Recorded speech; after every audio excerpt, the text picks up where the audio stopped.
Bonjour et bienvenue dans ce 40e épisode de DevApps, podcast consacré à l'actualité, au développement et à l'architecture des technologies.net. Je suis Denis Voituron et nous enregistrons cet épisode le 26 décembre 2017. Et en cette fin d'année, je suis entouré de Christophe Pemier et de Richard Clark qui vont m'aider à animer ce podcast. Bonjour Christophe, t'as passé un bon Noël ? Oui, toujours, ouais. Et puis je suis encore dedans. Oui, toujours dans le Noël pour le moment ? Oui, je profite des cadeaux. C'est bien, j'espère que le Père Noël était généreux pour toi cette année, non ? Ah oui, faut que j'arrête là-dedans. Ok. Et de l'autre côté, j'ai Richard. Bonjour Richard. Ça va ? Tu passes de bonnes fêtes aussi ? Oui, impeccable. On a eu un temps magnifique le jour de Noël et là on a des vents à 160 km/h, il fait un temps de cochon, donc tout va bien. Ah ouais, tu te plains toujours de la météo chaque fois qu'on enregistre, toi, hein, alors que t'es le meilleur placé. Hein. C'est très fluctuant. Moi je vais descendre d'ici quelques jours, je vais essayer de descendre effectivement beaucoup plus encore dans le sud, au niveau de l'Espagne, plus loin encore d'ailleurs, pour essayer de retrouver un peu de chaleur, parce que pour le moment c'est pas terrible chez nous non plus. Et on avait des Lyonnais à Noël. Qui sont arrivés chez toi ? Oui, qui sont chez moi. Ça c'est pour faire la transition. La transition, ouais, tout à fait, c'est bien. C'est bien parce qu'effectivement pour cet épisode, on a un invité, un peu comme d'habitude je dirais, mais qui a souhaité, on a souhaité d'abord expliquer un petit peu un domaine de développement qui est de plus en plus important, de plus en plus utilisé, de plus en plus intéressant, donc il y a beaucoup de plus en plus là-dedans. Et à savoir ce sujet, c'est le cloud d'Azure de Microsoft.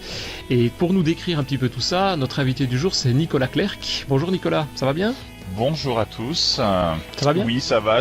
Oui, alors moi j'ai pas eu le vent de Richard, mais je crois que les corbeaux qui ravitaillent mon ADSL ont tous atterri chez moi, voilà.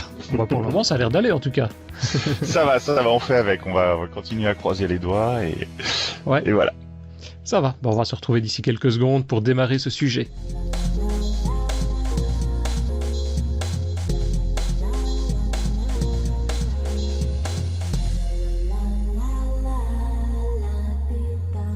Mais donc voilà, on va discuter, comme je viens de le dire, avec Nicolas de Azure, du cloud, de ce que c'est. Donc ce sera plus une introduction de tous les services qui vont être intéressants, en tout cas pour les développeurs.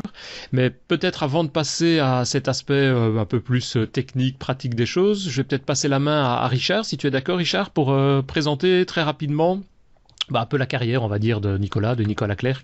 Qu'est-ce qu'il a fait déjà dans sa vie et où il en est actuellement ? D'abord, c'est un Lyonnais. Ouais. Je confirme. Une première chose qui est importante quand même. Donc il a travaillé dans diverses sociétés, mais il a surtout monté très rapidement ses diverses sociétés, donc Tekido et QueenMind. Et surtout depuis 2001, de 2001 à 2014, il est rentré on ne va pas dire dans le giron de Microsoft, mais il s'est rapproché assez sérieusement de Microsoft. Il a été un des regional directors de Microsoft. Il faut savoir que le titre de Microsoft Regional Director, il y en a très peu en France. Je crois qu'il y en a 3 ou 4 seulement. C'est ça, oui. À peu près entre 3 et 5 en fonction des moments, des rotations et des... Voilà, donc c'est pas comme les MVP où il peut y en avoir beaucoup plus au niveau technologique. Et qu'est-ce que c'est un Regional Director, si on peut expliquer en 2 mots ? Nicolas, alors, puisque tu sais très rapidement, alors on est très proche des MVP parce que c'est vrai que c'est deux communautés à vocation technique, on va dire. D'ailleurs, il y a beaucoup de regional directors qui sont aussi des MVP. Le MVP est plus vertical, il va être focalisé sur une technologie, sur un outil, sur une manière de travailler, sur un framework, ce genre de choses. Le regional director est plus transversal, c'est plus un profil architecte, on va dire. Le MVP a un profil d'expert technique. Et sachant que beaucoup d'architectes ont aussi une composante d'expertise technique, ça explique un peu le double rôle de certains. Voilà. Et il est là pour coordonner ou pour gérer, je vais dire, les MVP ou les... Pas du tout. Non, pas du tout. C'est-à-dire qu'en gros, on a un peu le même type d'intervention que des MVP, c'est-à-dire qu'on peut intervenir sur des événements type expérience, les Tech Days, ce genre de choses. C'est un partenariat avec Microsoft, donc c'est vrai que c'est pas du salariat ou c'est pas de la sous-traitance en tant que tel, comme l'a dit Richard. C'est vraiment un titre comme le titre de MVP qui permet qui reconnaît en fait la compétence d'un certain nombre de personnes sur un profil architecte et donc qui va intervenir soit dans leur propre société, soit parce qu'ils sont salariés de sociétés, dans des rôles d'architectes autour des technologies Microsoft et ces derniers temps beaucoup plus autour d'Azure et du cloud. Ok. Donc là, il y a le nombre de regional directors est pas très important.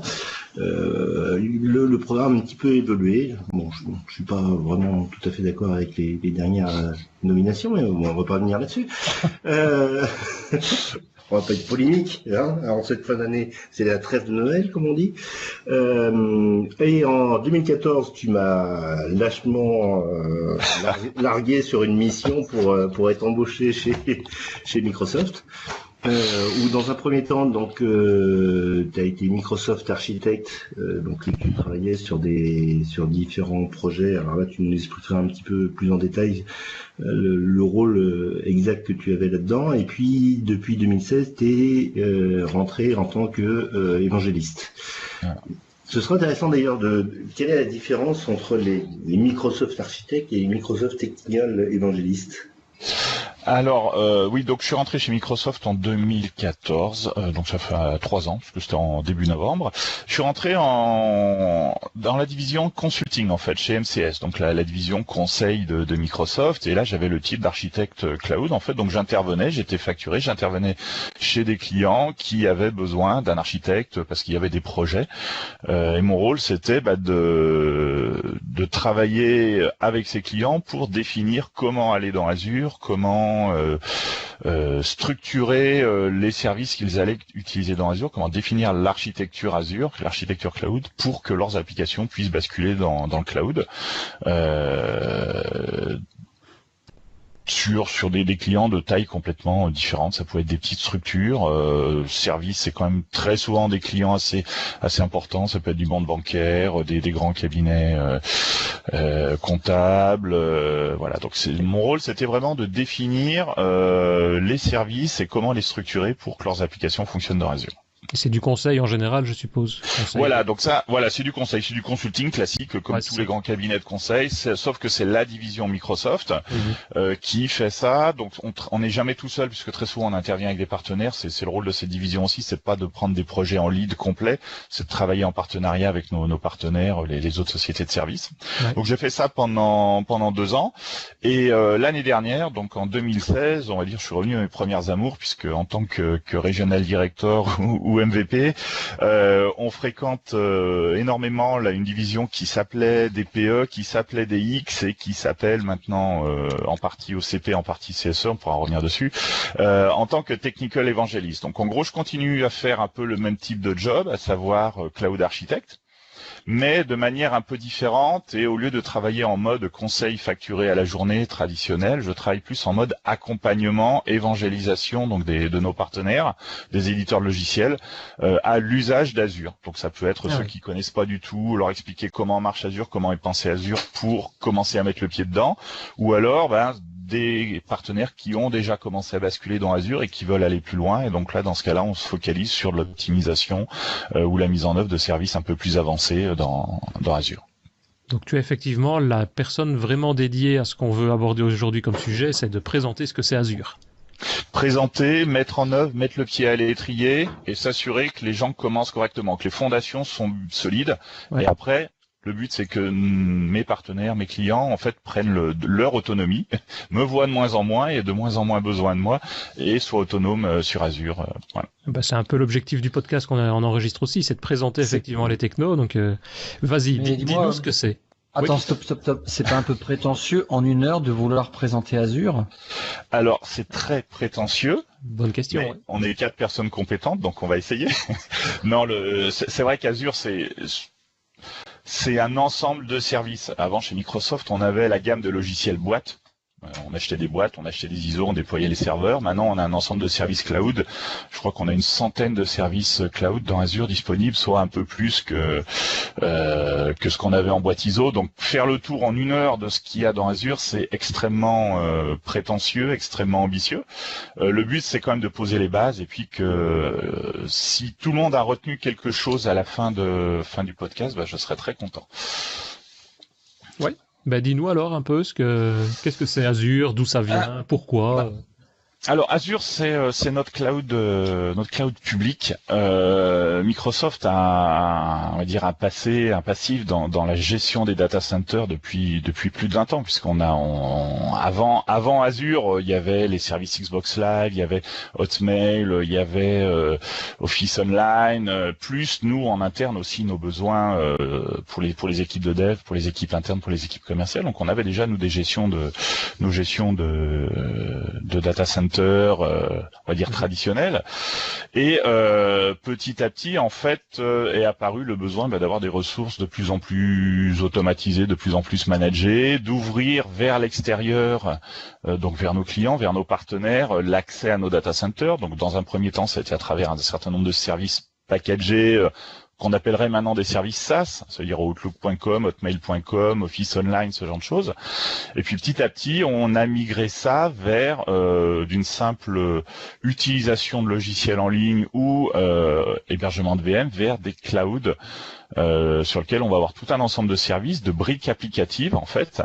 Et ces briques applicatives vont être assemblées par les développeurs, par les architectes pour composer une application complète, plus le code qu'eux vont développer, bien entendu, qui va venir se greffer par-dessus. Ouais, donc ce que tu dis, effectivement, je t'interromps, c'est peut-être un point, enfin moi souvent que j'entends un point important, c'est que le cloud, que ce soit Azure ou d'autres d'ailleurs, mais quand on parle du cloud, c'est plus cet aspect de briques applicatives. Donc on peut, mais on ne va pas uniquement avoir un serveur qui va être hébergé comme on a chez d'autres types de fournisseurs où tu dois tout gérer, de gérer l'OS et autres. Ici, tu vas pouvoir toi-même dire j'ai besoin d'une DB, j'ai besoin d'un service d'hébergement, et c'est en gros c'est une boîte noire quasiment. Voilà, exactement. Alors on a plusieurs niveaux d'utilisation. Le niveau je veux une VM.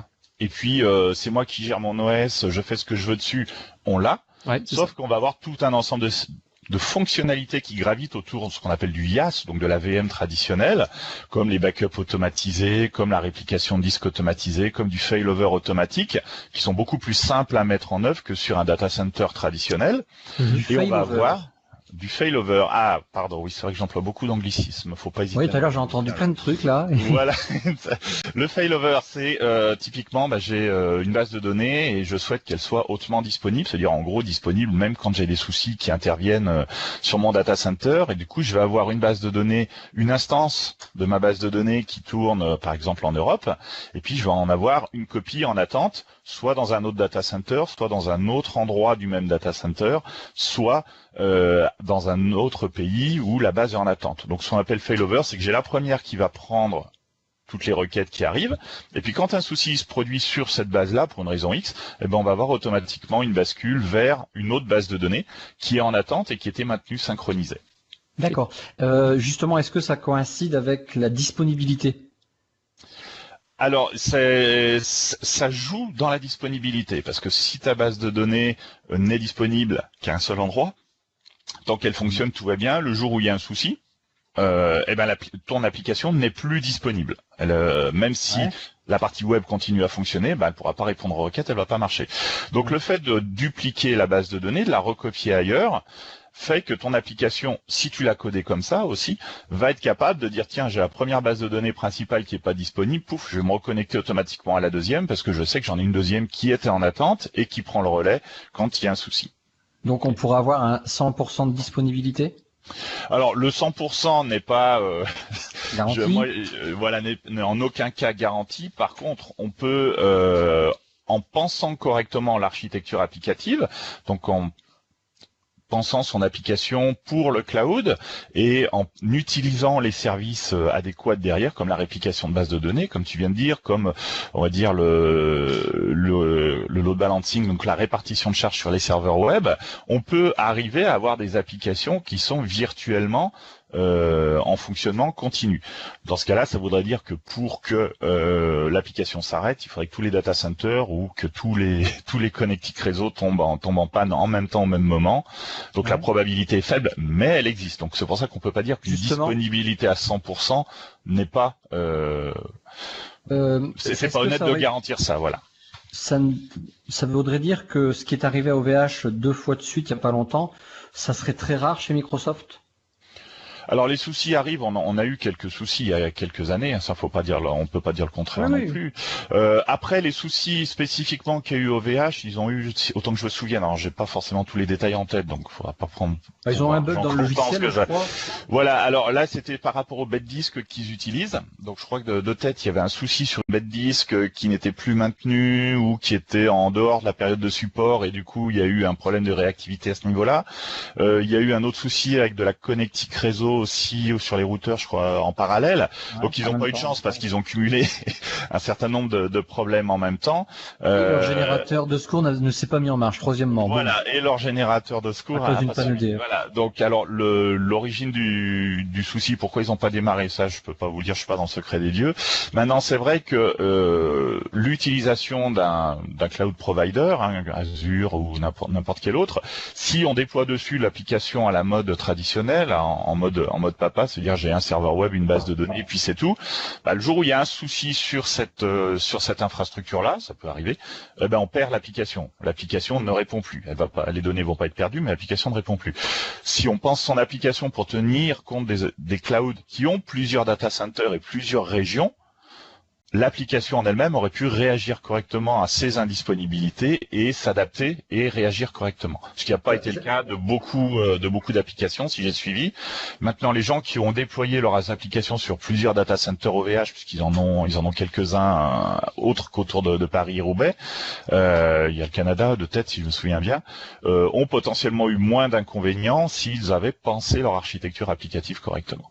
C'est très intéressant, ça. Ça veut dire que le fait de déployer son application dans le cloud fait que il faut penser son application comme étant déployée dans le cloud et donc changer entre guillemets le mode de programmation de son application. C'est l'idéal. C'est quand on parle d'applications cloud native ou born in the cloud, si on prend les anglicismes qu'aime pas Christophe. Donc les applications pensées pour le cloud ou nées dans le cloud, dans le nuage, dans Azure. Oui, les applications ont été pensées non pas pour tenir compte des limitations du cloud, mais au contraire pour tenir compte des avantages du cloud, comme la répartition automatique, la distribution mondiale sur plusieurs régions, la répartition de charge sur ces différentes régions ou sur plusieurs instances dans une même région. Donc oui, les applications qui auraient été pensées comme ça chez OVH auraient sûrement été beaucoup moins impactées que celles qui étaient pensées en mode traditionnel à un seul endroit, soit parce que il n'y a pas suffisamment d'utilisateurs pour justifier l'investissement, soit parce que l'application est trop ancienne pour être déployée et adaptée dans une philosophie cloud pure. Mais j'arrive pas à comprendre.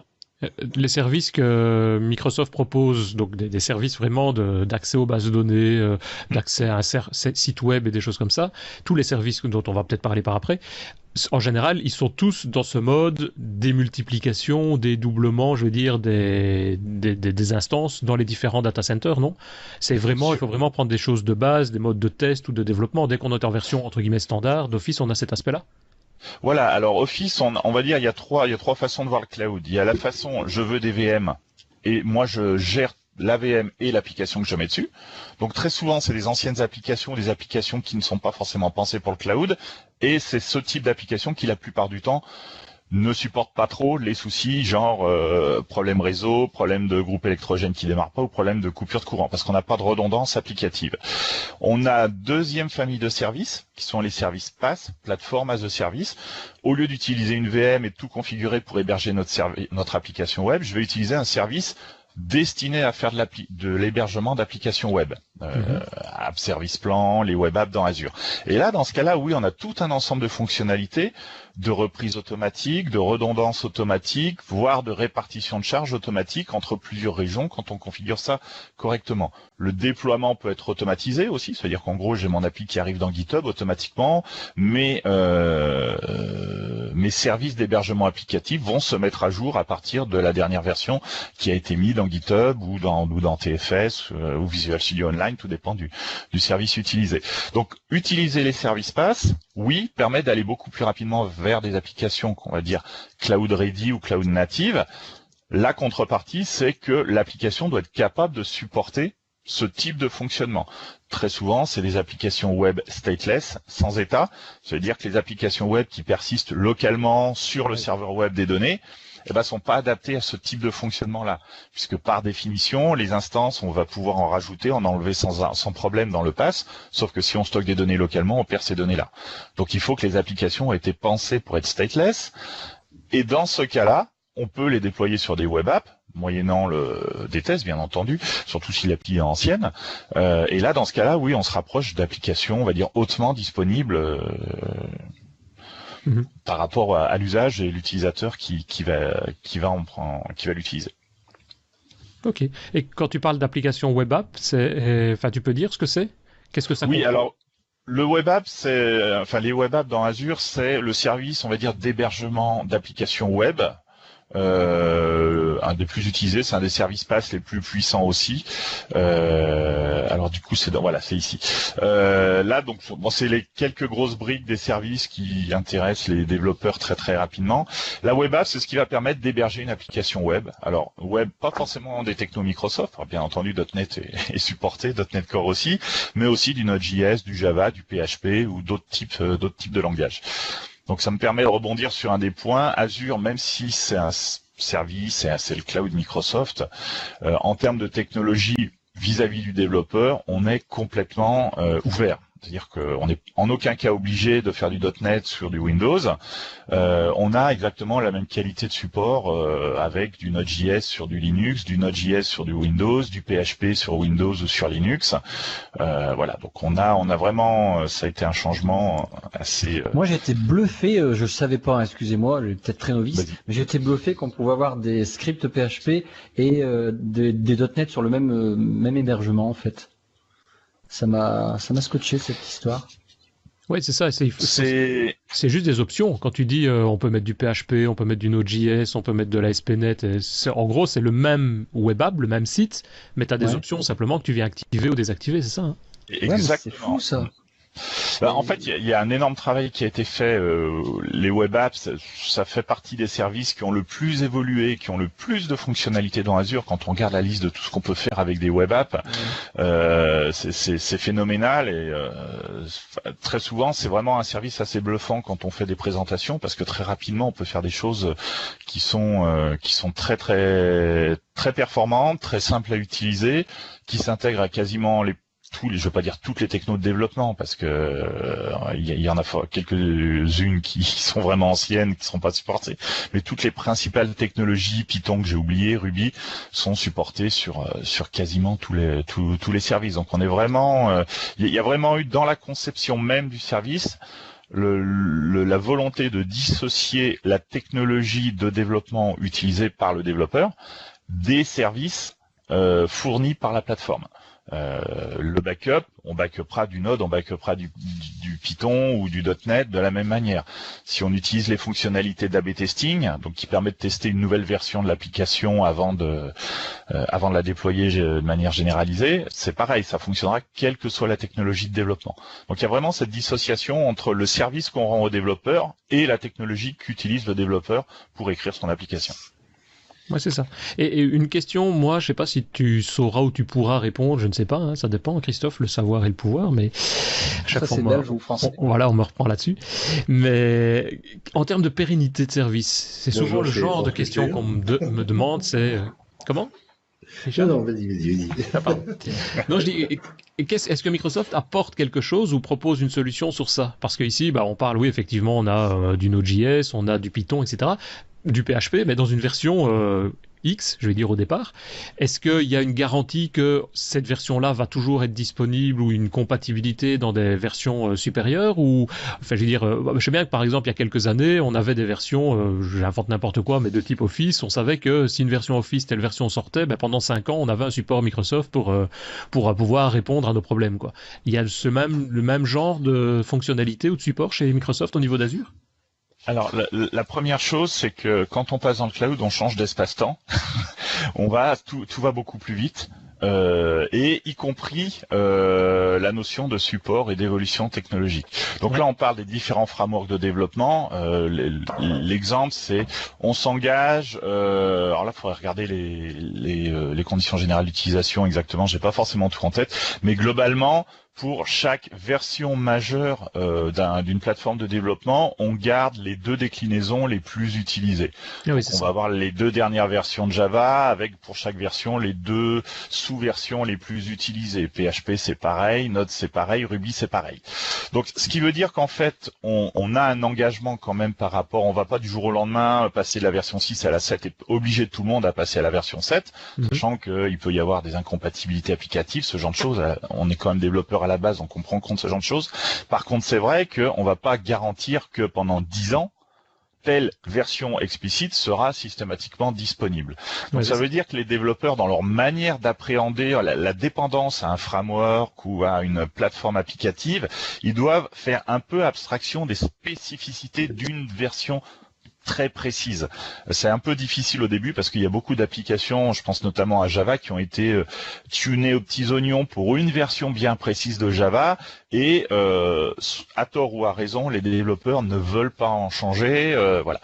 Donc il y a toujours moyen de feinter un peu, mais ça reste pas, c'est pas super carré. Donc c'est vrai qu'un des bons comportements à avoir, c'est d'intégrer dans les process de développement et de release que potentiellement on va avoir des frameworks qui vont évoluer plus rapidement.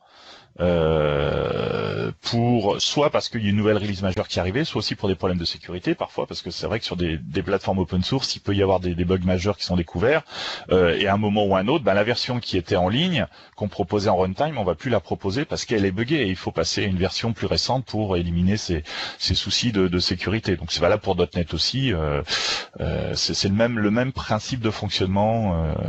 Ouais, mais c'est vrai que il faut penser peut-être à ça, comme tu le dis, c'est contrairement à ce qu'on faisait avant, où on développait une application, puis le client était content et ça tournait pendant 10 ans. Ici, il y a quand même une étape régulière à aller voir les évolutions, voir s'il n'y a pas quelque chose qui bouge, on va dire, au niveau du serveur, et de faire des mises à jour éventuellement, ne fût-ce que recompiler l'application, à la limite. Oui, voilà, sur certaines applis comme Node ou ce genre de choses, c'est peut-être tout simplement s'assurer qu'elle continue à fonctionner sans même recompiler ou ce genre de choses. Après voilà, c'est une petite gymnastique intellectuelle que les équipes de dev n'ont pas forcément l'habitude de faire. Donc ça fait partie aussi, on parlait d'évangélisme tout à l'heure, de mon travail d'évangélisation, je porte la bonne parole, c'est de faire comprendre aussi qu'il n'y a pas que la technologie ou les services qui changent, il y a aussi la manière d'utiliser et la manière de gérer un projet de développement qui doit être adapté pour tenir compte de ces contraintes-là, mais du coup de toutes les particularités et des avantages qu'on va en tirer derrière. Le but, c'est vraiment toujours transfert. Je pense qu'il y a eu aussi le fait qu'il y a eu une grosse évolution au niveau de l'informatique. C'est-à-dire qu'il y a quelques années, passer d'une version à une autre, tout le monde avait peur, quoi, a peur, je veux pas y aller, parce qu'ils savaient qu'ils allaient s'en prendre plein la tête de changer de version, alors que maintenant, quand on change de version, c'est plus parce qu'il y a des nouvelles fonctionnalités, il y a des corrections de sécurité, et que ça a été testé comme quoi tout ce qui marchait avant normalement devrait continuer à fonctionner, quoi. C'est même plus pareil, c'est qu'on est passé d'un système d'achat de logiciels à de la location de services. Et donc avant tu achetais un truc qui tournait assez longtemps sans qu'il change, sans qu'il peut être mis à jour chez ton client. Maintenant ton client n'achète plus un logiciel, il va louer un service mensuellement. Ouais, donc au niveau d'utilisateur c'est ça. Toi au niveau de développeur, t'as un engagement d'entretien tant qu'il le loue ton service. Microsoft inversement il est ton client, donc c'est un peu tout ça. Donc c'est toute cette façon-là qui a changé aussi. Donc après. C'est vrai que c'est une autre manière de penser, hein. Comme tu dis, on loue le service et du coup, on veut juste avoir le service. On parlait ici d'un service web, d'hébergement. Je parlais de boîte noire tout à l'heure, mais c'est vraiment ça, quoi. On va sur le portail d'Azure, on aura peut-être l'occasion dans un autre podcast de le montrer, mais la création d'une web application, donc d'un hébergement, ça prend 3 minutes. On fait clic, clic, clic. Toi, Christophe, on suit les écrans, on choisit juste ce qu'on veut et puis ça marche. Et on y accède. Finalement, et on y accède aussi facilement. On parlait de tous les outils et de toute l'ouverture de Microsoft. On en parlait en off la dernière fois avec toi, Christophe. Mais transférer son site, il n'y a même pas besoin de techno Microsoft. Un bête logiciel FTP ou Secure FTP. Et puis on se communique, on se connecte dessus et on transfère les fichiers à la main si on a envie, quoi. Alors justement, c'est un truc qui m'avait moins intéressé parce qu'avec Denis on s'était amusé à regarder. Moi, franchement, j'utilise pas Azure, mais j'étais bleu. En fait, j'utilise pas Azure, mais j'ai envie de l'utiliser parce que je suis encore à la vieille méthode où moi mon site c'est du PHP. J'utilise toujours FileZilla pour transférer mes fichiers, etc. Point barre. Mais c'est pas des Web API, mais ça résulte pareil avec mes fichiers PHP. Mais j'ai envie d'aller sur Azure parce que c'est la faille d'OVH qui m'a bien fait chier pendant moins 4 jours la dernière fois. Et je me suis dit, mais j'aimerais bien au départ faire pareil, pas à nouveau réapprendre, parce que ça me gonfle et j'ai pas le temps. Et en fait, j'ai vu, parce que je ne savais pas, que je pouvais toujours pendant un premier temps utiliser même mon FileZilla parce que je pouvais tout balancer mon site qui avec MySQL, PHP dans Azure. En 3 clics, c'était fait. Et utiliser FileZilla sans rien changer à mes habitudes de pépère. Et puis tout doucement, amener des briques, même pas tout doucement. En un clic, on est capable de, je peux lancer des Web API, je peux lancer des APPX, bref, plein de fichiers en même temps, plein de technos différentes en même temps. Et ça m'a scotché, ça, vraiment. C'est pour ça que moi j'aime bien souvent prendre la comparaison de l'immeuble quand on compare avant et maintenant. Quand on faisait du logiciel boîte traditionnel, à chaque fois c'était un étage à monter. Et puis quand on passait de l'étage 1 à l'étage 2, on savait pas trop ce qu'il y avait à l'étage 2, c'était la surprise, on devait repasser des thèses, donc on n'aimait pas changer d'étage. Avec le cloud, en fait, on a des escaliers avec des petites marches, et on monte marche par marche, en fait. Et à chaque fois, du coup, on n'a qu'un tout petit pas à faire, une petite partie à appréhender, et à chaque fois, en fait, on améliore un peu son application, et c'est exactement ce que tu disais avec ton site ou ton application. T'es pas obligé de tout faire d'un seul coup, c'est même limite le meilleur moyen d'aller dans le mur ou d'avoir cet effet tunnel où on n'arrive jamais au bout, mais c'est vraiment d'y aller par petites touches. Commencer peut-être par mettre une VM traditionnelle dans Azure où là on bénéficie du SLA, donc la garantie de disponibilité, et puis petit à petit après dire tiens c'est bon, mon appli elle est stateless, je la passe dans une web app. Et puis à partir de là, réfléchir dans la web app, qu'est-ce que je peux faire ? Tiens, je peux faire de l'A/B testing, je peux faire des choses, je peux faire de la redondance. Et petit à petit, avancer, améliorer la disponibilité de ton application, toi te décharger aussi d'un certain nombre de tâches de management ou ce genre de choses traditionnelles de VM. Quand t'es pas à 50 personnes, c'est toujours appréciable de pouvoir te concentrer sur ce que t'aimes, sur le développement et à pouvoir faire confiance à la plateforme qui fait tourner ton application. Ouais, c'est ça. Et même dans ce que tu dis, un exemple supplémentaire que moi j'ai déjà utilisé aussi, c'est quand tu travailles avec des machines virtuelles et à un moment donné, tu as besoin de tester ton application dans un système, un OS que tu n'utilises pas nécessairement. Microsoft propose des machines virtuelles, comme d'autres services d'ailleurs, mais déjà tout prêt, déjà préconfiguré. Il suffit en gros d'appuyer sur le bouton Play. Et puis ça démarre, peut-être parfois au bout de 10 minutes, le temps que le système se mette en route. Mais après, et donc je prenais l'exemple d'un Windows 10 qui existe dedans, Windows 10, je sais plus si c'est un Pro ou autre. T'as pas besoin d'avoir une machine de foudre de guerre pour faire les tests, mais pendant 10 minutes ou une journée, si t'as besoin de faire un petit test sur une application, tu la démarres, tu l'utilises et c'est bon, quoi. Et tu ne payes, surtout, on reviendra peut-être après, ce sera d'autres questions, mais au niveau du prix, tu ne payes que l'utilisation. Et donc l'utilisation, ça te revient à quasiment quelques cents, voire quelques euros grand maximum pour une journée, en fonction de la taille évidemment de la machine virtuelle, mais pour l'utilisation du service. Et ça, à ce niveau-là, c'est imbattable. Tout cet aspect financier derrière, ça peut être imbattable à partir du moment où on gère bien ça, on gère bien l'utilisation et les ressources qu'on a besoin de mettre en place. Tout à fait. Là, tu parles du fait qu'on paye que quand la machine tourne. Il y a un autre exemple, même sur de la machine virtuelle traditionnelle, c'est la facilité qu'on a à changer la taille de la machine. Ah oui, c'est vrai. Christophe, je suppose que c'est des VM qui tournent derrière. Changer la taille d'une machine virtuelle, c'est tu l'arrêtes, tu vas dans le portail, tu lui dis je veux passer de 4 cœurs à 16 cœurs ou à 24 cœurs, peut-être parce que tu as plus d'utilisateurs d'un seul coup, tu as signé plein de nouveaux clients. Tu l'arrêtes, tu la redémarres. Et ça y est, ta machine, elle a fait x4 en termes de performance, sans que tu aies à redéployer ton application, reconfigurer un système d'exploitation, et voilà. En fait, Azure peut faire très peur. Et Azure fait peur, je trouve. Quand on ne connaît pas, ça fait vraiment peur. T'as peur de... Tout à fait. Mais c'est l'inconnu aussi, hein. Tout ce qui est inconnu fait peur. Mais c'est vrai c'est tellement grand. Non, mais c'est tellement grand. C'est la rançon de la richesse, en C'est fait. gigantesque. Justement, si on pouvait faire un tour, là, on est sur le slide pour ceux qui sont en vidéo, un tour de toutes les différentes possibilités différents services qu'offre Azure. Alors, sur ce slide, je les ai pas tous mis parce que j'arrive plus à tous les faire rentrer sur un slide qui soit lisible. Il y en a plus d'une centaine en tout, si on va jusqu'au plus spécifique. Là, j'ai mis essentiellement, on va dire, ceux qui vont intéresser les développeurs. Je les ai regroupés en 3 grandes briques. La première, c'est compute, donc c'est tout ce qui va être, on va dire, traitement générique. Faire tourner un exe, faire tourner une tâche qui est pas forcément une application web. Donc on va aller de la machine virtuelle classique. Donc c'est l'étape la plus simple, on va dire, pour passer dans le cloud. J'avais mon application qui tournait sur un serveur web, un Apache, un IIS, un Node. Et ben je me crée une VM Linux ou Windows dans Azure et puis je déploie mon application dessus. Et puis voilà, ça tourne sur une VM. Moi, j'ai pas grand chose à apprendre. Je bénéficie de la redondance, du SLA sur les VM et ainsi de suite. On a la notion de Virtual Machine Scale Set, donc c'est des VM qui sont créées automatiquement à partir d'une image disque commune. C'est-à-dire que si j'ai besoin par exemple de 10 serveurs web créés à partir du même disque, et Azure va automatiquement me créer les VM, me les configurer, me les démarrer. Moi j'ai juste à lui dire le nombre que je veux. Et Azure va me les créer, me les provisionner, me les mettre en face d'un load balancer, donc un répartiteur de charge pour mes requêtes. Après, on va retrouver tout ce qui va être fonctionnalité liée au service, donc pas au service, au container.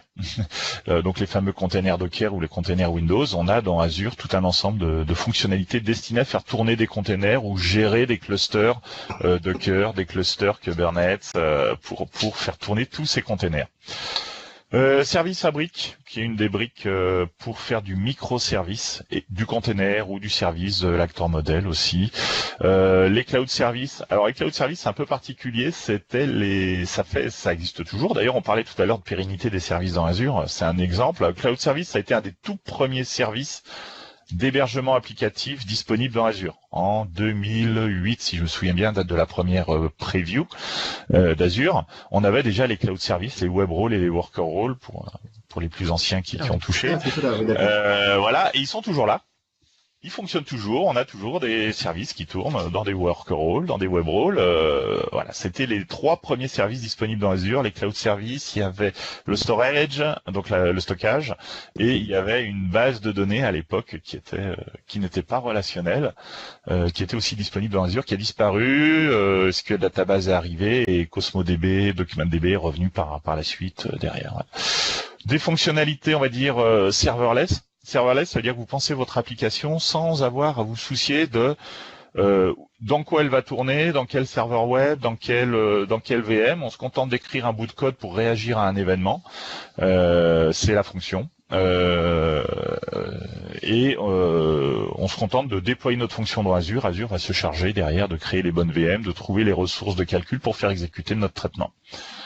Donc ça, c'est la partie. Quels que soient les langages aussi? Tout ce qui est fonction, tout ce qu'on vient de parler. Pour la plupart des services, alors .NET est supporté, on va dire quasiment standard. Node est quasiment supporté tout de suite dès le début aussi. Il y a même certains services qui sont d'abord arrivés sur Node avant d'arriver sur .NET. Ouais. Mais voilà, globalement, là, tous les services que je viens d'évoquer, on n'a aucune dépendance particulière à une technologie de développement. C'est ça. Service Fabric, c'est un modèle un peu particulier. C'est vraiment pour faire du microservice. C'est une technologie qui est issue du cœur interne d'Azure. La manière dont nous on gère nos services PaaS, SQL Database, Intune, ce genre de choses, ça tourne sur on va dire l'ancêtre de Service Fabric. Donc c'est vraiment destiné à faire des clusters à très haute disponibilité.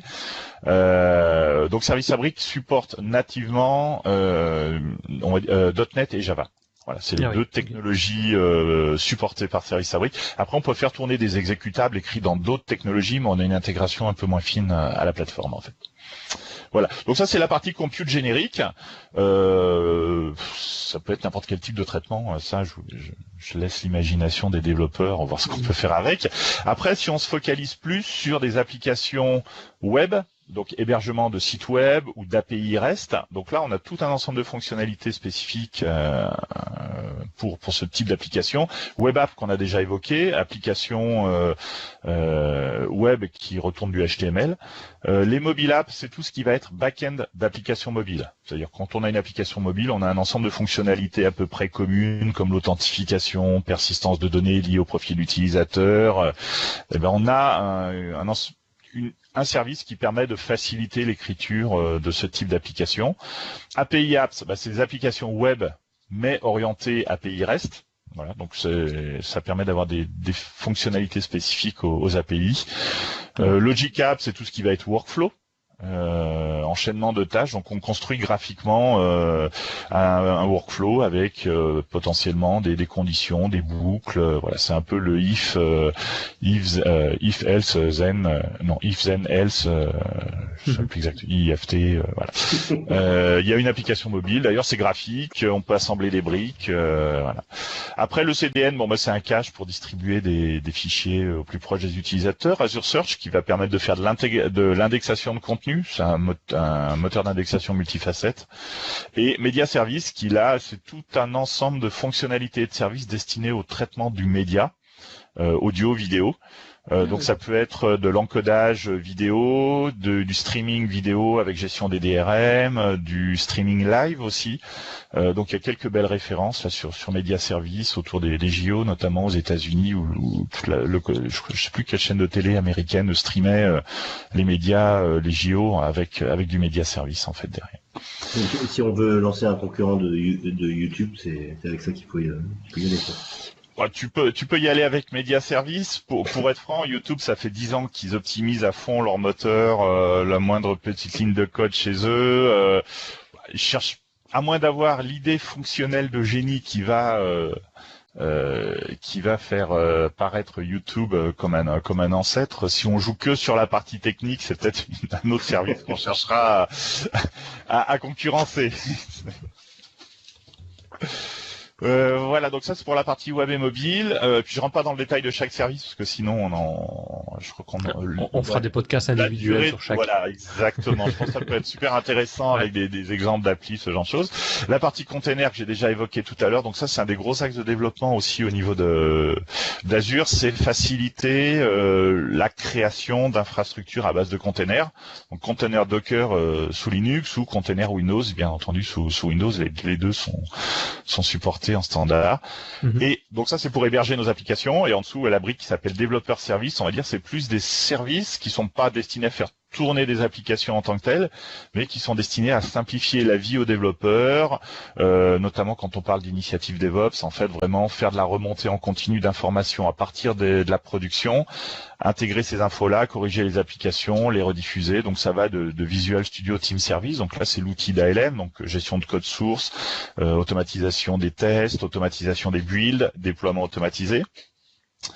Des outils de collecte d'informations, Application Insight et OKApp. Ouais. Donc ça, c'est tout ce qui va être implémentation de la télémétrie dans les applications pour récupérer des métriques et ensuite être capable d'analyser est-ce que l'application va bien, est-ce qu'elle va pas bien, si j'ai eu des erreurs, quelles erreurs j'ai eu, à quel moment, quel était le contexte au moment où l'erreur s'est produite. API Management, pardon, vas-y. Oui, alors vous allez me dire si je me trompe, mais il me semble avoir vu il y a 2-3 jours que OKApp est devenu gratuit. Oui, ça bouge pas mal. On parlait tout à l'heure de l'espace-temps qui change dans le cloud. C'est valable pour les slides aussi, parce que quand on fait des slides, limite il faudrait qu'on refasse une lecture complète à chaque fois. Et oui, OKApp, sur ces services-là, on a pas mal de choses qui bougent aussi autour d'OKApp, App Insight et ce genre de choses. Il y a pas mal de services qui... Ici, on a parfois toujours l'impression, ou souvent l'impression, que tout ce qu'on est en train de parler ici, ça va coûter un bras derrière. Et par contre, il y a plein de services, ne fût-ce que pour tester, qui sont entièrement gratuits, quoi. On parlait de Web Apps, il y a des services gratuits, on parle d'OKApp maintenant pour le développement, mais il y en a plein d'autres. Tout à fait. Il y a Visual Studio Team Service, par exemple, c'est un des exemples typiques. Ouais. C'est un outil de gestion de code source, de projet, mais aussi de gestion d'équipe avec la méthode Scrum ou des méthodes agiles. Donc là, on peut faire tout ça.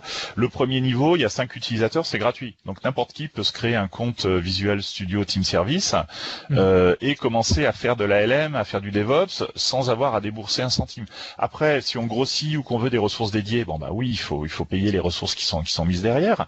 Mais la quasi-totalité des services ont des niveaux gratuits d'utilisation. Tu évoquais WebApp. WebApp, il y a un niveau gratuit et il y a un niveau shared. Donc en gros, où on mutualise des instances pour plusieurs utilisateurs. Ça va, donc la version gratuite, elle est à 0 €. La version shared, je crois que de tête, ça commence à 8 € par mois. Donc même, je dirais, des petites associations, des petites structures peuvent bénéficier du cloud à moindre coût. Au moins pour commencer. Après, voilà, si on veut déployer 50 VM, faire un déploiement mondial avec de la réplication automatique, on n'est plus dans le même contexte. Donc oui, on passe en mode payant. Mais quasiment tous les services sont utilisables, sans parler des versions d'évaluation d'Azure où il y a des crédits gratuits, les abonnements pour les développeurs aussi qui fournissent des crédits gratuits tous les mois pour les développeurs. Donc il y a tout un ensemble de... Oui, ça, il y en a beaucoup qui ne le savent pas non plus, effectivement. C'est que souvent le développeur, pour avoir Visual Studio, il prend, on va dire, un abonnement MSDN. Et dans MSDN, tu as, je sais plus combien, X euros, mais il y a quand même pas mal d'euros. C'est plusieurs dizaines d'euros par mois gratuit. Oui, ça va jusqu'à, de tête, c'est 130 €, 150 $, je crois, pour la version la plus élevée. Ouais, c'est possible. Voilà, donc ça permet de faire des tests. Si on prend, comme tu disais tout à l'heure, les ressources, on les paye au temps consommé, à la ressource consommée. Donc si on pense bien à éteindre ses VM par exemple, ou quand on fait une web app, on fait un test avec 4 ou 5 instances, revenir à une instance, voire à une instance partagée le soir ou le week-end, on peut faire pas mal de choses avec ces 130 € de crédit, quoi. Donc, et c'est vrai que c'est souvent quelque chose quand on discute avec les gens qui sont, on va dire, plus traditionnels. Passer dans du cloud, c'est dire on a besoin, mais tiens, pour le futur on aura besoin de 8 gigas, donc on va déjà le prévoir. Non, ici c'est l'inverse, c'est la limite. Comme on a une facilité avec juste un curseur de changer la capacité mémoire de disque et autres, on va prendre vraiment ce qui colle le mieux à l'instant T. Et si plus tard on a besoin de plus, on payera plus à ce moment-là et on augmentera le curseur. Tout à fait. C'est un des changements d'ailleurs qui est limite tout aussi important que la partie technique, c'est le côté facturation, puisqu'on sort d'une logique d'amortissement sur 2 ou 3 ans où j'achetais du matériel et puis que j'utilise ou pas, je sais qu'il me coûte tant tous les mois, à une logique où je n'achète pas à l'avance, même si on peut le faire pour des questions d'optimisation financière, mais la logique c'est de payer ce qu'on consomme et on est plus dans une logique de facturation et de charge à la fin du mois. Donc ça peut arriver que dans certaines... J'éteins la lumière quand je sors de la pièce. Exactement, c'est ça, voilà.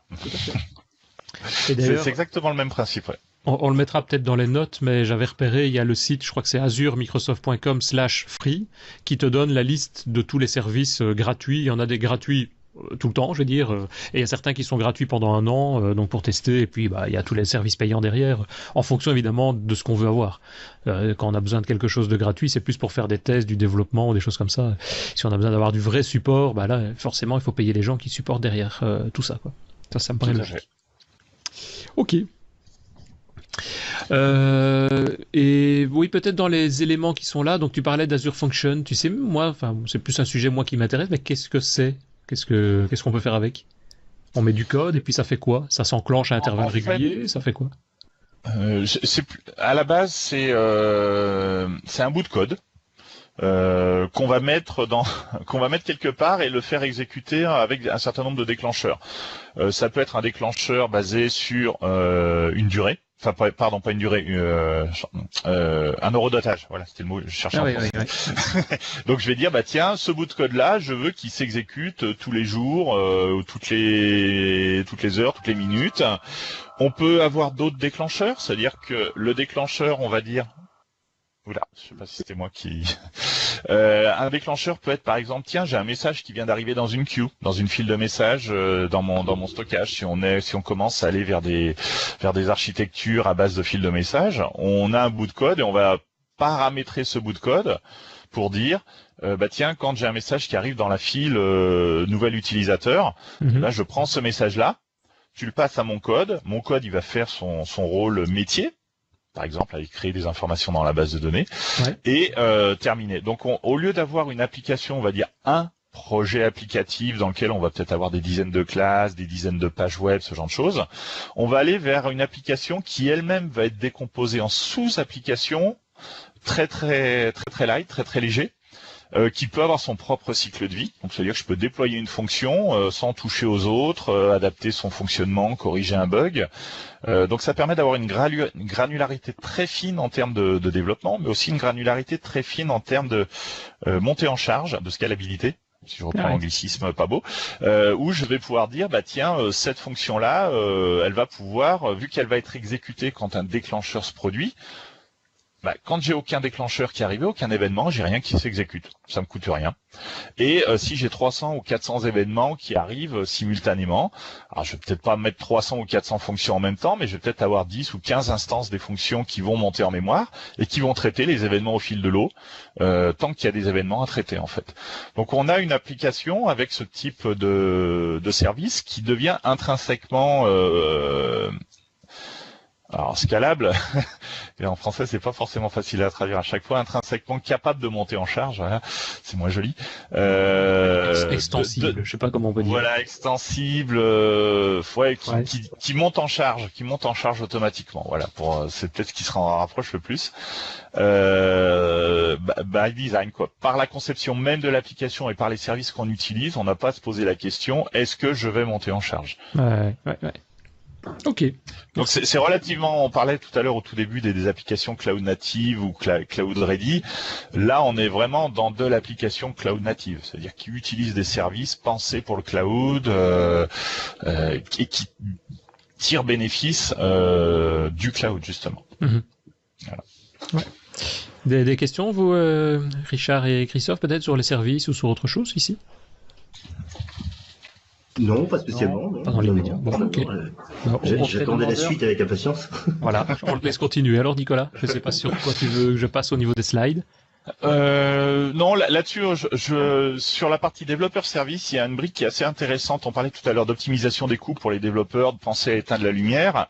Des fois, on est tous plongés dans nos pensées, puis on pense pas à éteindre la lumière, et on aimerait bien qu'il y ait un concierge qui passe et qui fasse le ménage derrière nous, qui éteigne la lumière, qui arrête les VM. C'est un peu le rôle de Azure Dev Test Lab.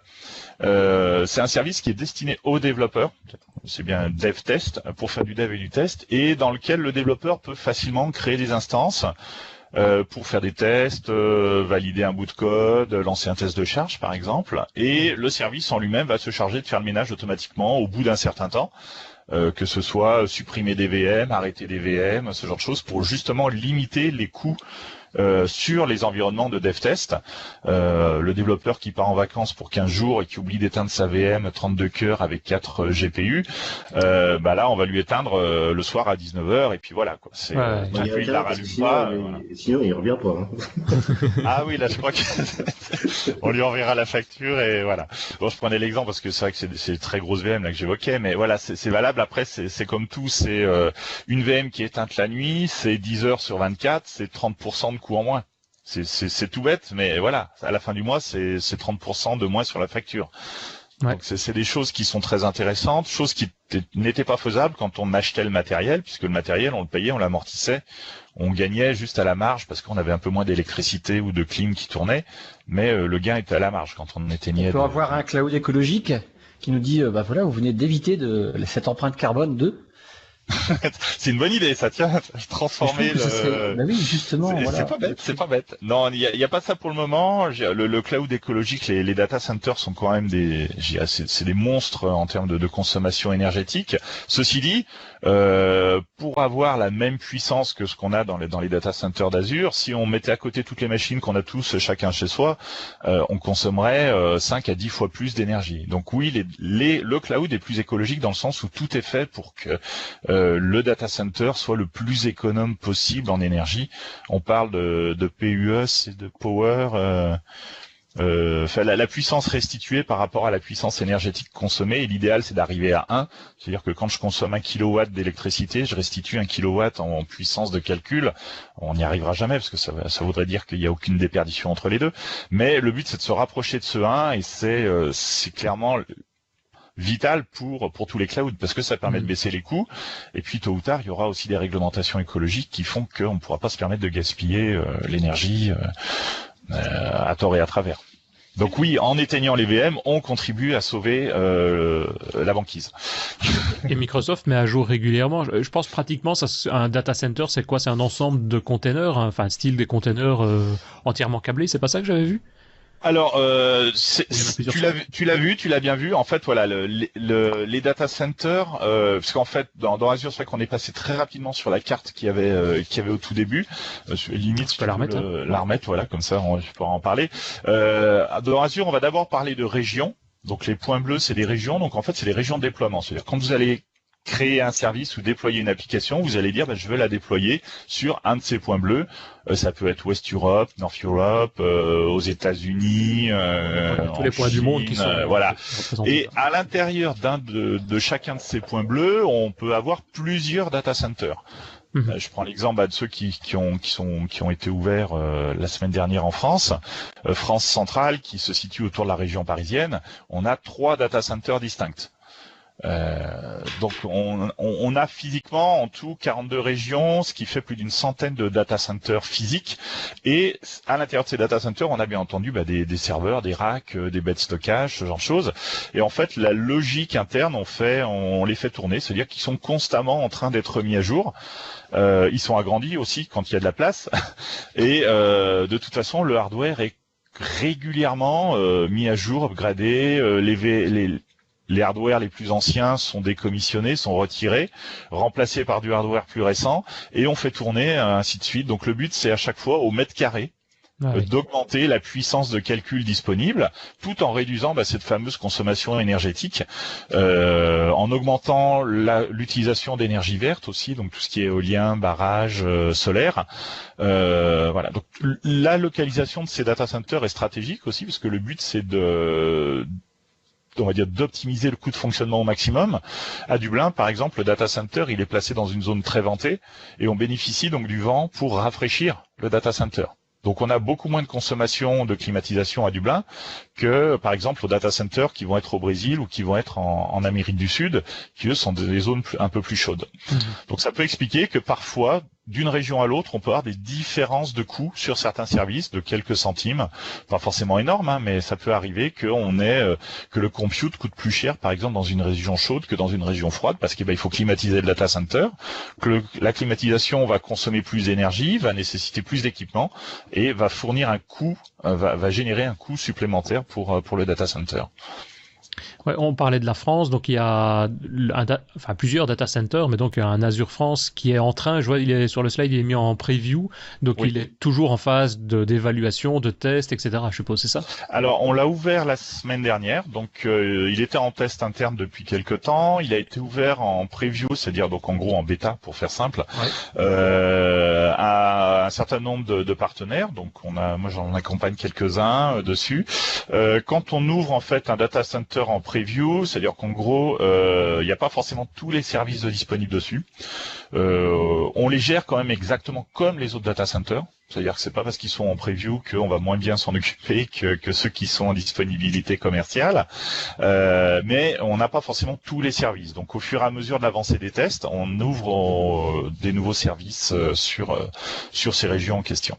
Donc oui, il y en a 2 en France, c'est France centrale et France Souf. Centrale, c'est autour de Paris, et Souf, c'est autour de Marseille.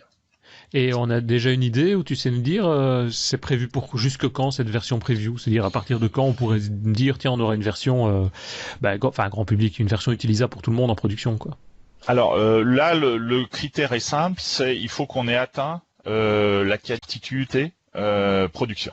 Donc en gros, je dirais que tant qu'on n'a pas la certitude que tout fonctionne correctement, ou qu'on n'a pas fini toutes nos phases de test, parce que s'il y a quand même des phases de test qui peuvent être très longues, et nécessiter beaucoup de temps, donc tant que ces phases-là ne sont pas finies ou qu'il y a des petits soucis qui restent, on restera en preview. Tout simplement parce que peut pas se permettre de vendre quelque chose qui est pas fiable, dont nous-mêmes on refuserait d'utiliser. C'est la politique de la maison. Oui. Eat our own dog food, comme ils disent les Anglais, on mange notre propre nourriture. Donc donc voilà, la preview, ça veut dire que les coûts d'utilisation sont plus faibles, notamment parce qu'on facture pas les ressources au tarif normal, et les utilisateurs du coup peuvent tester, préparer leur bascule en France dès qu'on sera en disponibilité commerciale. Ok. J'ai déjà bien fait le tour. Je sais, qu'est-ce que tu voulais rajouter des points, peut-être, Nicolas, sur beaucoup de slides qu'on a passés, mais certains éléments. Ouais, non. Après, moi, je pourrais dire beaucoup de choses. On pourrait me laisser parler sans arrêt. Voilà. Donc là, c'est le slide, voilà, du lift and shift au serverless. C'est un peu ce qu'on a évoqué de manière peut-être un peu en rebondissant d'un sujet à l'autre pendant cette heure. Ouais. C'est la manière d'aller dans le cloud. Comme l'a dit Christophe, le cloud fait peur. Quand on voit la carte des services qu'il y a dans Azure, oulala, par quel bout je prends le truc, je sais pas par quoi commencer. Voilà. Le plus simple, c'est vous avez une application qui tourne, essayez de la faire tourner dans une VM dans Azure. Voilà, ça c'est de la VM, on connaît tous les VM, la notion de virtual network, puis après je gère mon OS. Les VM dans Azure, on a une disponibilité de 99,9% quand on a une VM toute seule. Donc je crois que ça doit faire de l'ordre de 16 heures d'indisponibilité maximum sur la période mesurée, voilà. C'est un pourcentage, et un SLA de 99,95, donc là c'est moins de 8 heures. Quand on a deux VM qui sont redondantes, qui sont capables de se remplacer l'une l'autre. Voilà. Donc ça c'est le plus simple à faire. Et puis à partir de là, on regarde, on commence à s'intéresser aux web apps, éventuellement aux containers aussi, suivant ce qu'on souhaite faire. Et est-ce que mon application, elle est stateless? Est-ce qu'elle est basée sur une techno qui est supportée par les web apps? Est-ce que mon framework Node, Java ou .NET est pas un peu trop ancien pour passer sur la web app? Donc si c'est le cas, est-ce qu'il faut pas que je fasse un test avec une version plus récente? Puis à partir de là, je vais essayer. Donc les web apps, c'est Azure App Service. Je vais essayer de déployer mon application dessus. Donc là, ça veut dire que déjà, on va plus avoir de VM à gérer. En contrepartie, on va avoir beaucoup plus de services aussi. Donc, je vais pouvoir scaler, monter en charge mon application très facilement. Je pourrais passer de 1 instance à 3 instances, juste en changeant un curseur. Et le service va se charger de déployer mon application automatiquement, de configurer le répartiteur de charge de manière automatique. Donc, ça peut se planifier, ça? Oui, forcément. Oui, alors après c'est un cycle de vie projet traditionnel, c'est-à-dire que on travaille, c'est le travail que je fais la plupart du temps avec les partenaires que j'accompagne, c'est-à-dire qu'en gros voilà, on a une application, on recense un peu les contraintes qu'ils ont, les technologies, on essaye dans un premier temps de faire une bascule déjà sur une VM dans Azure, sachant que la VM ça apporte un premier niveau de cloudification, j'aime pas cet anglicisme, mais voilà, mais c'est pas forcément ni avec les VM qu'on bénéficiera au maximum du cloud. On n'aura pas forcément une souplesse très forte, ça reste de la VM. Voilà, si on veut vraiment aller vers des services, des applications qui sont capables de monter en charge de manière très rapide, très agile, on va aller vers des services type App Service qui ont quelques contraintes qu'on a évoquées, mais qui apportent aussi beaucoup d'avantages en contrepartie. Ouais, voilà. Mais c'est vrai que peut-être parfois tester, je donne un exemple j'ai eu l'occasion de traiter il y a quelques années, c'est juste prendre une base de données, là le client avait une base de données SQL Server, et il y a un service, même pas une VM, c'est un service SQL Server dans Azure, on a simplement transféré, c'est pas un backup restore, mais c'est un transfert, une migration des données vers cette base de données, en se disant tiens on va regarder pour voir si c'est plus lent, plus rapide, etc.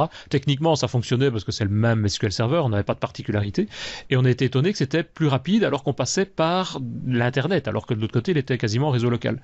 Et puis après réflexion on s'est dit probablement que c'est la vitesse d'SQL Server chez Microsoft par rapport à ce que la machine permettait de faire, qui était d'ailleurs une vieille machine à l'époque, c'était surtout là la différence, quoi. Exécuter une requête sur le serveur Azure, ça prenait des millièmes de secondes, alors que de l'autre côté parfois il fallait quelques secondes avant d'avoir un résultat. Donc, je dirais il faut peut-être parfois tester, on est parfois étonné des résultats qu'on peut obtenir. Voilà, il faut tester. Ça me rappelle l'anecdote d'un partenaire avec qui j'ai travaillé, qui est une application donc client riche, donc qui tourne sur le PC, et puis une appli et des API qui étaient hébergées chez un hébergeur traditionnel en France. Et il a fait l'essai de mettre en place un proxy, donc un relais dans Azure pour ces API. C'était un essai, voilà, comme ça qu'ils ont fait. Donc les API restaient en France, le relais se tournait à Amsterdam, donc dans la région West Europe Azure, et l'utilisateur était toujours au même endroit. Mmh. Et en faisant le chemin, on va dire qu'il était à Lyon par exemple, Lyon, Amsterdam, Amsterdam, Paris, les réponses arrivaient beaucoup plus rapidement que quand il faisait directement Lyon-Paris. Ah ouais. Parce qu'en fait, l'analogie avec le réseau routier français, c'est que Paris-Lyon, on le faisait sur les départementales, alors que le cloud, au-delà des data centers, c'est aussi toute une infrastructure réseau et de collecte réseau, et que du coup, pour faire Lyon-Amsterdam et Amsterdam-Paris, on n'était que sur des autoroutes à 4 voies, en fait. Et donc, des fois, on a des architectures, on se dit, oula, mais mon application, je la mets loin, mais c'est pas parce qu'elle est loin au sens géographique qu'on a une perte de performance. Souvent, c'est même le contraire, puisqu'on a tout le réseau, le backbone Azure, en fait, la dorsale Azure, qui est interconnecté aux principaux points d'échange de trafic Internet, les points de peering, et qui permet d'avoir justement du débit réseau et de la performance réseau bien meilleure que ce qu'on pourrait avoir avec un hébergement traditionnel. Ouais, c'est ça, ouais. Ouais, parfois on est vraiment surpris et bon, c'est vrai, en réfléchissant un petit peu, il y a parfois des explications et c'est logique, mais oui. Sur le principe au départ, on est parfois surpris de ce genre de réaction. Ok, moi j'ai juste peut-être une dernière question, c'est, à mon avis on doit te la poser à chaque fois, qu'est-ce que Microsoft propose ou explique concernant tout ce qui est confidentialité ? Parce que c'est toujours la question, c'est oui, ok, c'est bien les services, hein, c'est plus simple, je dois pas les gérer, etc. Mais mes données, elles sont plus chez moi. Donc, est-ce que Microsoft a une réponse à ça et qu'est-ce qu'il en est sur ça ? Comment rassurer les clients en gros ? Alors, comment les rassurer alors, il y a, je dirais, la réponse, on va dire, slide, qui est de dire, on est le cloud qui avons le plus de certifications en termes de respect d'un certain nombre de règles de sécurité, que ce soit pour le monde de la finance, le monde bancaire ou les données, la protection des données. Ouais. Donc ça, c'est on va dire la réponse légale. Nos data centers ont été pensés pour, de toute façon, respecter les principales réglementations de sécurité. Il y a un gros travail qui est en train d'être fait, donc au niveau hardware sur nos data centers, mais aussi au niveau des différents services pour être pour être respectueux de la GDPR, donc la réglementation européenne, donc sur la protection des données. Mm-hmm. Donc ça c'est pour les services, on va dire embarqués comme Office 300, les services SaaS comme Office 365, un certain nombre de services liés au traitement de la voix, de la parole, qui sont du coup aussi couverts par la GDPR. Et après à côté de ça, dans Azure, on a tout un ensemble de services ou de fonctionnalités sur les services qui permettent de sécuriser ces données-là. On peut, par exemple, pour le stockage, crypter les données. Donc, au-delà de, bien entendu, j'ai un système de sécurité, de login, mot de passe pour accéder à mes données stockées. Physiquement, je peux aussi les écrire cryptées sur les disques qui sont dans les data centers. Donc là, si par hasard quelqu'un, pour une raison X, qui est très peu probable, arrive à faucher un disque dur, il aura que des données cryptées dessus. Et même Microsoft ne sait pas décrypter. Il y a, je veux dire, Alors, exactement. Nous, on ne sait pas décrypter parce que de toute façon, on n'a pas les informations. C'est vous qui avez les clés qui sont derrière. Il y a aussi dans la manière dont on gère les data centers qui garantit qu'une personne qui a physiquement accès au disque dur, parce qu'on a des gens qui réparent les disques durs, ça arrive. Il y en a qui tombent en panne, il faut aller réparer les hardware.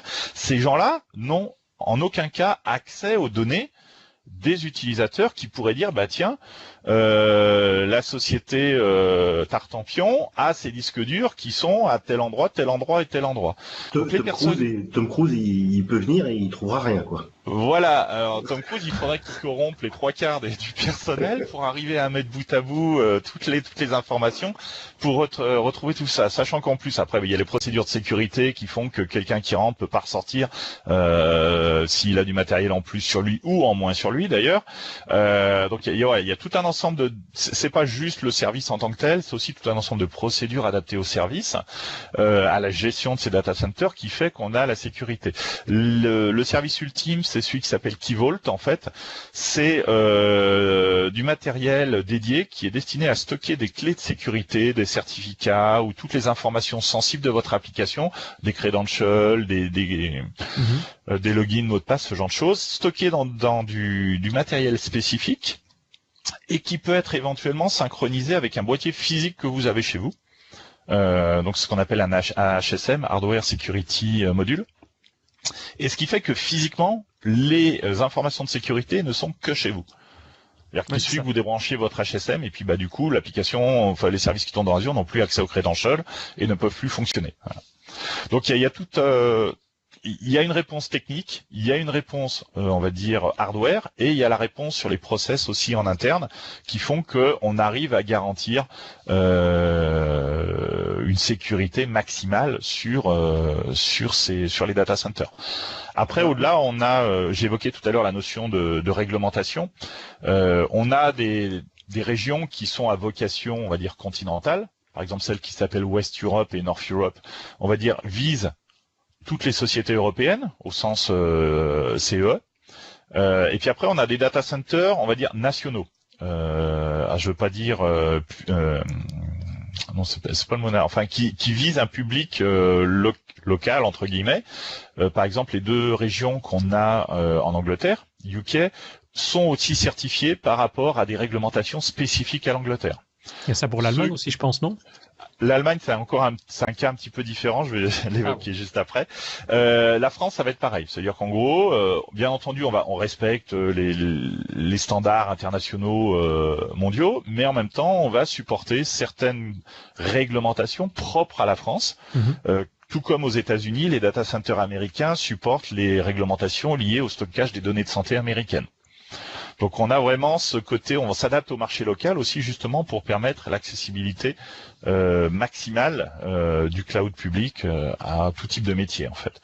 L'Allemagne c'est un peu particulier parce que c'est des technologies Azure, mais qui ne sont pas opérées par Microsoft. Ils sont opérés par un Data Trusty en fait en Allemagne. C'était système de tête. À valider, mais il me semble que c'est ça. Ce qui permet, et ça c'était, on va dire, une volonté aussi pour l'Allemagne de pouvoir travailler avec certains lenders qui imposaient que ce soit un Data Trusty allemand qui gère les data centers. C'est des technologies Azure, c'est les technologies Microsoft qui tournent dedans. Par contre, ce ne sont pas des salariés Microsoft, c'est pas Microsoft qui gère le data center en tant que tel. Voilà. C'est ça. En France, c'est pas le cas. En France, ce sont des data centers gérés par Microsoft. Exactement. Okay. Donc ils sont accessibles. Dès qu'ils seront disponibles, ils seront accessibles sur le portail Azure classique, comme n'importe quelle autre région gérée par Microsoft. Voilà. Ouais, c'est ça. C'est un peu le même principe en Chine pour des raisons différentes. Le marché chinois impose que ce soit des joint ventures ou des sociétés communes.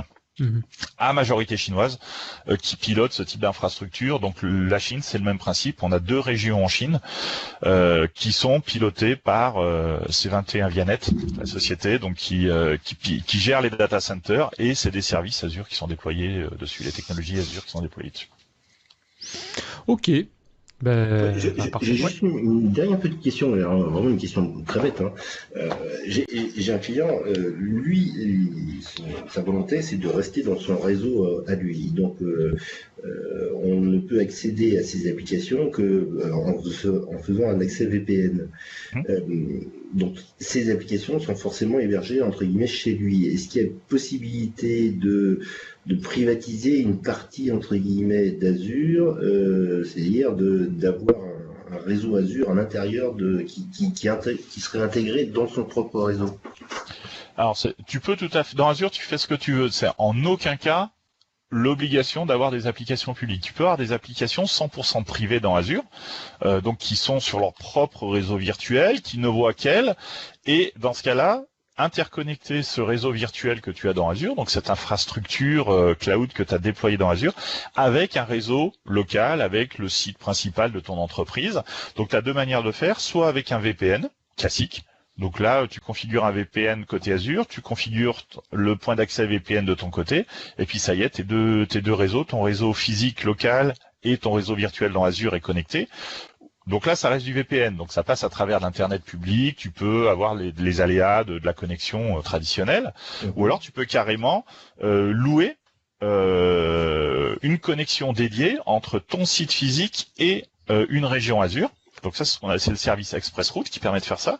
Et donc, tu passes par un opérateur télécom, donc qui, lui, va avoir ses équipements terminaux dans nos data centers et va venir connecter physiquement ton site d'entreprise avec ce point d'accès qui est dans Azure, et ton VNet Azure se retrouvera connecté à ton réseau d'entreprise, mais là dans ce cas-là avec une qualité de bande passante, de latence garantie par l'opérateur télécom. Voilà.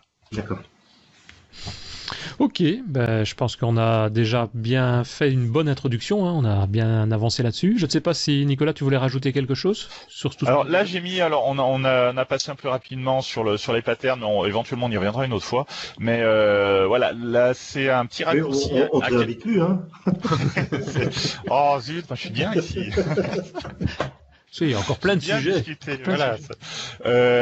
Oui, donc là c'est le aka.ms, donc nos URL raccourcis vers. Il y a trois. Alors là j'en ai mis deux, c'est les deux principaux. Il y a celui de gauche, c'est les principaux patterns d'architecture pour les développeurs. Donc ça peut être très intéressant de regarder. Puis j'avais fait une session à expérience aussi, dont les slides sont en ligne. Donc n'hésitez pas à aller voir ça. C'est sur SlideShare, sur LinkedIn. Et sur la capture de droite, c'est un site web qui recense un peu tous les services disponibles dans Azure, avec une petite description et directement les pointeurs vers les pages de documentation technique ou vers la page de documentation plus commerciale et tarification. Voilà, donc c'est un bon raccourci à avoir en tête. Et les sites sont assez sympas, ils sont dynamiques, ils bougent. Voilà, c'est vraiment moderne.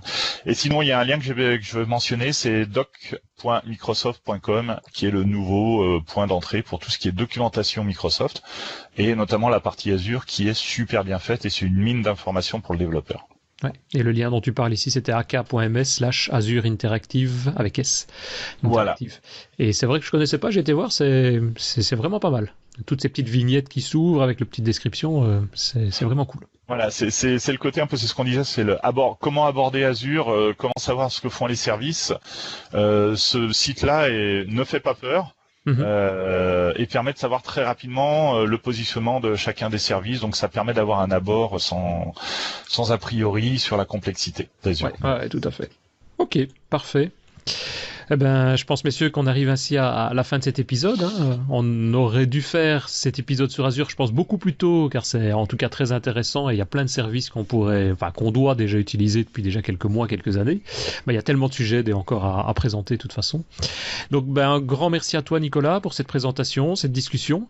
Je ne sais pas si tu as quelque chose de plus à nous dire aujourd'hui, avant qu'on te réinvite pour pouvoir faire parler d'autres sujets. Hein. Tout d'abord, je vous remercie. Je vous souhaite de passer de bonnes fêtes à tous. Voilà. J'ai été ravi de participer et n'hésitez pas. Quand vous le souhaitez, on se remet ça peut-être de manière plus ciblée sur certains services ou sur d'autres sujets. Un grand merci. Peut-être juste un dernier point, c'est comment faire pour te contacter si quelqu'un a besoin de plus d'informations. Alors, il y a le Twitter ici, nclair. Sinon, mon mail pro, c'est nicolas.clair@microsoft.com. Voilà. Donc, n'hésitez pas à m'envoyer un petit mail. Je l'ai pas mis ici, mais voilà, on retrouve mon nom, prénom.nom @microsoft.com. Voilà. Ouais. Ça va. Pour nous trois, pour Christophe, Richard et moi, le plus simple c'est sur devaps.be/team et vous allez retrouver nos photos, nos liens, etc. Donc vous pourrez retrouver tout ça aussi. Un grand merci, comme je l'ai déjà dit plusieurs fois, merci encore et bonne année 2018 en tout cas à tous nos auditeurs et à dans un mois peut-être pour tous ceux qui ont envie de suivre encore tous les aspects de développement et les nouvelles technologies et les nouvelles évolutions. Merci beaucoup à tous, à bientôt. Merci, au revoir. Salut. Salut.